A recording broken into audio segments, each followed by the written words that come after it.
मुंबई महानगरपालिकेच्या निवडणुकांच्या पार्श्वभूमीवर मनसे अध्यक्ष राज ठाकरे हे पूर्णपणे ऍक्शन मोडवर आलेले पाहायला मिळत आहे। मनसे अध्यक्ष राज ठाकरे यांनी आज पूर्व उपनगराचा दौरा केला। भांडूपमधील शाखा क्रमांक 109 व शाखा क्रमांक 113 या दोन्ही शाखांचे उद्घाटन राज ठाकरे यांच्या हस्ते फीत कापून करण्यात आले। या शाखांच्या माध्यमातून आगामी मुंबई महानगरपालिका निवडणुकांच्या काळात थेट मतदारांपर्यंत पोहोचण्याचा मनसेचा प्रयत्न असणार आहे। भांडूप पश्चिम मध्ये राज ठाकरे यांचं आगमन होताच मनसे कार्यकर्ते, पदाधिकारी आणि समर्थकांकडून त्यांचं जंगी स्वागत करण्यात आलं। स्वागतावेळी महिला कार्यकर्त्यांकडून राज ठाकरे यांचं औक्षण देखील करण्यात आलं। यावेळी परिसरात मनसे कार्यकर्ते आणि चाहत्यांमध्ये प्रचंड उत्साह पाहायला मिळाला।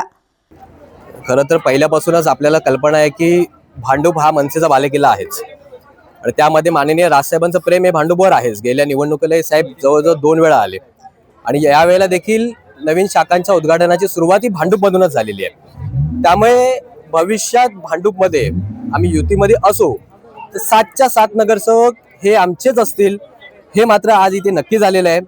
आणि यावेळेला देखील मुंबईचा महापौर हा मराठीच बसणार आणि हे पूर्णपणे इथे सिद्ध झालेले आहे। त्यामुळे जे कोणी वेडेवाकडे प्रयत्न करतायत सोशल मीडिया मॅनेज करून 40 पैशाचे जे सोशल मीडियावाले आहेत त्यांच्या निमित्तानं त्यांना आज ही चपराक बसली आहे। ही एवढी मोठी गर्दी आज सकाळी साहेब आल्यानंतर देखील एवढ्या मोठ्या प्रमाणात लोक आलेली आहेत, तर ही कुठची तरी महापालिकेत सत्तेत बसण्याची चुणूक आहे एवढं मात्र नक्की।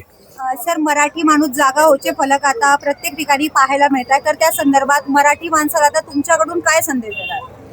खरं तर मराठी माणसाने आता सगळं काही विसरून म्हणजे डेव्हलपमेंटच्या नावाखाली जो खोटा प्रचार सोशल मीडिया असेल इतर काही मीडियांच्या माध्यमातून केला जातो तर तो पूर्णपणे सपशेल खोटा आहे। आपण स्वतः इथे उभं राहिल्यावर पण बघू शकतो की हा रस्त्याची चाळण झालेली आहे। म्हणजे आता आमची पालखी येणार आहे पण तरी सुद्धा इकडचे खड्डे काही या गव्हर्नमेंटने भरलेले नाहीत। गेल्या 2 वर्ष हे ऍडमिनिस्ट्रेशन मध्ये बसले आहेत पण तरी सुद्धा ह्यांना कुठेही स्वारस्य दिसत नाही डेव्हलपमेंट करण्यामध्ये। जेवढा खर्च ह्यांनी ऍडव्हर्टाइजमेंट मध्ये केलाय त्याच्यामध्ये भांडूपमध्ये मला वाटतं सगळ्या चाळींचा पुनर्विकास झाला असता, परंतु त्यापेक्षा या सगळ्यांना या खोट्या बातम्या आणि खोट्या प्रोपोगंडा करण्यामध्येच इंटरेस्ट आहे आणि ह्यांना कुठेतरी आज अमराठी महापौर बसवायचं आहे असं कुठेतरी दिसतंय आणि अदानीच्या घशात सर्व घालायचं आहे। त्यामुळे मुंबईचा महापौर मराठी असणार, अदानी नसणार एवढं मात्र नक्की। या ठिकाणी मराठी माणसाचे मानबंध सन्मान्य राजसाहेब ठाकरे यांनी येऊन भांडूपमध्ये येऊन राजगड शाखा क्रमांक 113चं उद्घाटन केलेलं आहे। ही एक याची नांदी आहे की ज्यांचं जे मनसुबे आहेत ही मुंबई गिळायची, विकसित करायचं जे नाव त्यांनी फसवणूक ते चालवलेली आहे।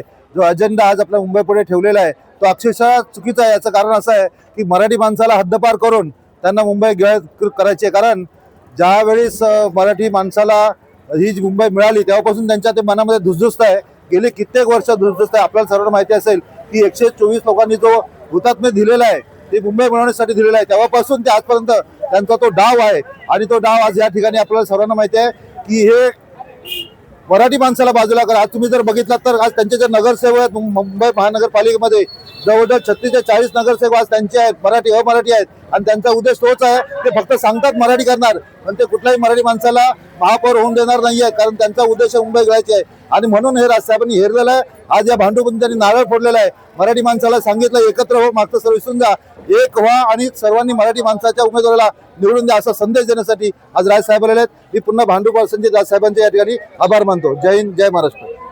या शाखा उद्घाटनांच्या माध्यमातून पालिका निवडणुकांच्या पार्श्वभूमीवर मनसेने तयारीला वेग दिल्याचं चित्र स्पष्टपणे दिसून आलं। व्हिडिओ जर्नालिस्ट लवेश दळवीसह विद्यामृतकार, शहर मुंबई।